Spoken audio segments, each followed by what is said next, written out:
Welcome to ناظرین، drama serial جڑواں کی آنے والے ایپیسوڈ میں آپ دیکھنے جا رہے ہیں کہ سرمد جب زارا کو گھر واپس لاتا ہے تو وہ ساری حقیقت شازیہ کو بتا دیتا ہے۔ شازیہ یہ سن کر بہت ہی زیادہ حیران ہوتی ہے، فرد اتنا بڑا دھوکہ کیسے کر سکتی ہے۔ آنے والے ایپیسوڈ میں آپ یہ بھی دیکھنے جا رہے ہیں کہ کراچی میں شازیہ فرد کے پاس آتی ہے اور اسے بولتی ہے، تم نے میرے ساتھ اچھا نہیں کیا، تم نے مجھے اتنا بڑا دھوکہ دیا، میری زندگی خراب کر کے رکھ دی۔ فرد بولتی ہے، میں نے تمہارا بھلا چاہا تھا اور شازیہ تم اتنا بڑا اور گھٹیا الزام مجھ پر کیسے لگا سکتی ہو؟ مجھ پہ الزام لگا نہیں سکتی کیونکہ ایسا کچھ میں نے کیا نہیں۔ الزام نہیں لگا رہی، مجھے اچھی طرح پتا چل چکا ہے کہ تم تو کبھی چاہتی ہی نہیں تھی کہ میں اس گھر میں رہوں۔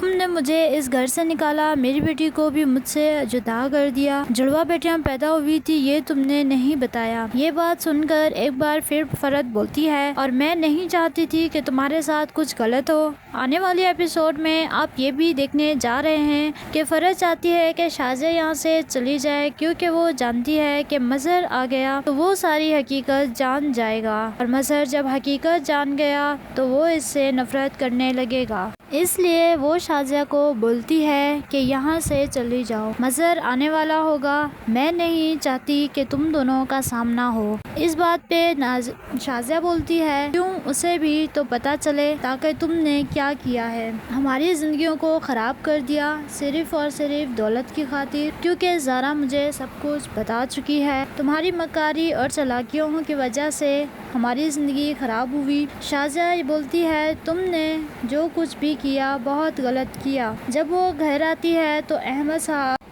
گھر واپس پہنچتی ہے تو احمد صاحب بہت ہی غصے میں ہوتے ہیں اور وہ زارا اور شازیہ سے بولتے ہیں، جن کی وجہ سے ہماری زندگی خراب ہوئی، اس کے بعد بھی زارا تم وہاں کیوں رہی اور وہاں گئی کیوں تھی؟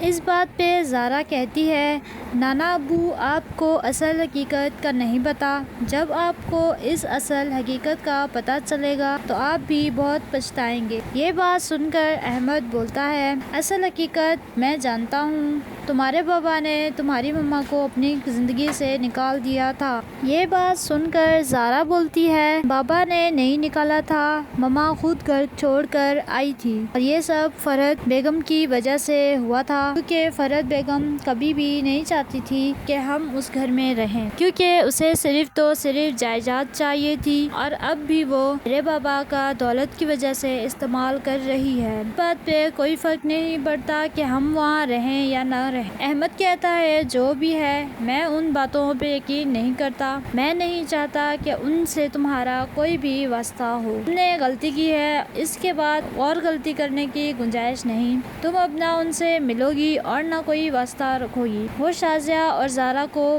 پابندی کر دیتا ہے کہ وہ لوگ مظہر شاہ سے نہ ملیں گی نہ بات کریں گی۔ زارا بولتی ہے، ایسا نہیں ہوگا، وہ میرے بابا ہیں، میں ان سے ضرور ملوں گی۔ ایک بار پھر مظہر شاہ غصے میں بولتے ہیں، زارا اگر تم ان سے ملی یا ان سے کسی قسم کا کوئی تعلق رکھا تو میں بھول جاؤں گا کہ تم میری آنے والے ایپیسوڈ میں آپ کو یہ سب دیکھنے کو ملے گا۔ تو ناظرین، ویڈیو اچھی لگے تو چینل کو سبسکرائب، لائک اور فالو ضرور کر دیں۔ اللہ حافظ۔